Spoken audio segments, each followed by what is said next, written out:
వచ్చే 3 రోజులు తెలుగు రాష్ట్రాల్లో మోస్తరు వర్షాలు కురుస్తాయని వాతావరణ శాఖ తెలిపింది. ఉత్తరాంధ్ర, కోస్తా, రాయలసీమలో కొన్ని జిల్లాల్లో ఉరుములు మెరుపులతో జల్లులు పడే అవకాశం ఉన్నట్టుగా పేర్కొంది. 30 కిలోమీటర్ల నుంచి 40 కిలోమీటర్ల వేగంతో తేలికపాటి ఈదురు గాలులు వీస్తాయని, పిడుగులు కూడా పడే అవకాశం ఉన్నట్టు హెచ్చరించింది. విశాఖ వాతావరణ కేంద్రం అధికారి శ్రీనివాస్తో మా ప్రతినిధి అనిల్ ఫేస్ టు ఫేస్. ఏపీలోని చాలా ప్రాంతాల్లో ఓవైపు అత్యధిక ఉష్ణోగ్రతలు నమోదవుతున్నటువంటి తరుణంలోనే మరోవైపు తేలికపాటి నుంచి మోస్తరు వర్షాలు కురుస్తూ ఉన్నాయి. కారణం ఏంటి, ఎన్ని రోజుల పాటు ఈ వర్షాలు కొనసాగేటువంటి అవకాశం ఉంటుందో తెలుసుకుందాం. మనతో పాటు విశాఖ వాతావరణ కేంద్రానికి సంబంధించినటువంటి ముఖ్యాధికారి శ్రీనివాస్ అందుబాటులో ఉన్నారు. సార్, ఎన్ని రోజుల పాటు ఈ తేలికపాటి వర్షాలు కొనసాగేటువంటి అవకాశం ఉంటుంది? అసలు ముఖ్యంగా ఎండాకాలంలో వర్షాలు పడడానికి కారణం ఏంటి?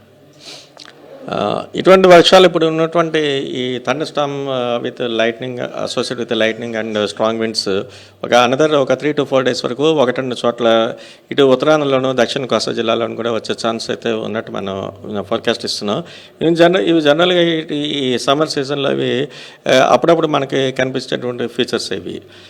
ఎందుకంటే సమ్మర్ సీజన్లో ఎక్కువగా భూమి బాగా వేడెక్కటం, దాని ద్వారా కన్వెక్టివ్ కరెంట్స్ డెవలప్ అవటం, వాటికి ఏవైనా అదర్ సినాప్టిక్ ఫీచర్స్ ఏవైనా అంటే ట్రప్స్ కానీ, విండ్ డిస్కండక్టర్స్ కానీ, లేకపోతే సర్క్యులేషన్స్ కానీ ఇలాంటివి ఏవైనా యాడ్ అయినప్పుడు ఈ కన్వెక్టివ్ ఫినామినా అనేది కొంచెం ఎన్హాన్స్ అవుతుంది. ఎన్హాన్స్ అయ్యి క్యూములో నింబస్ క్లౌడ్స్ ఎక్కువగా ఏర్పడేటువంటి ఛాన్స్ అవుతుంది. ఎక్కువగా కొండ ప్రాంతాల్లో అయితే లైక్ అల్లూరు సీతారామరాజు జిల్లా కానీ, పార్వతీపురం ఇలాంటి జిల్లాల్లో అయితే దానికి ఓరోగ్రఫిక్ మెకానిజం కూడా యాడ్ అవుతుంటుంది. వీటన్నిటి ద్వారా చూస్తే ఇప్పుడు నెక్స్ట్ కమింగ్ 24 hours ఇప్పుడు ఆల్రెడీ ఇక్కడ మనం ఈ ప్రస్తుతం ఎక్కడెక్కడ లైట్నింగ్స్ అయితే మనం ఇప్పుడు ఈ థండర్ స్టార్మ్ క్లౌడ్స్ డెవలప్ అయ్యాయి, దాని నుంచి మనకి లైట్నింగ్ ఎక్స్పీరియన్స్ అవుతున్నాం. అవన్నీ ఇక్కడ లైట్నింగ్ సెన్సర్స్ ద్వారా వచ్చినటువంటి మ్యాప్ ఇది. ఇప్పుడైతే మనకి ఇక్కడ ఇదంతా ఇటు విజయనగరం జిల్లా, పార్వతీపురం అలాగే నెక్స్ట్ అల్లూరు సీతారామరాజు ఈ జిల్లాలో అయితే ప్రస్తుతం అయితే ఇక్కడ మనం కూడా చూస్తున్నాం.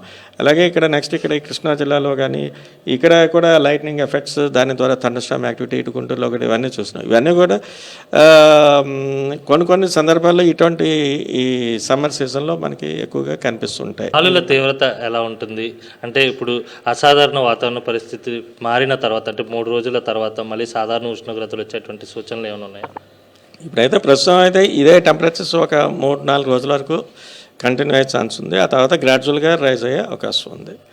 ఓకే, ఇది మొత్తం మీద వచ్చేటువంటి 3 రోజుల పాటు అక్కడక్కడ తేలికపాటి నుంచి మోస్తరు వానలు ఉండేటువంటి అవకాశం ఉంటుందని వాతావరణ శాఖ అంచనా వేస్తుంది. మరోవైపు వడగండ్ల వాన కూడా అక్కడక్కడ పడేటువంటి సూచనలు కూడా కనిపిస్తున్నాయి. ఆ తర్వాత క్రమంగా మళ్ళీ సాధారణ వాతావరణ పరిస్థితుల్లో రాబోతా ఉన్నాయి. వీడియో జర్నలిస్ట్ అప్పలతో కలిసి అనిల్, సాక్షి టీవీ, విశాఖ తుఫాను హెచ్చరిక కేంద్రం.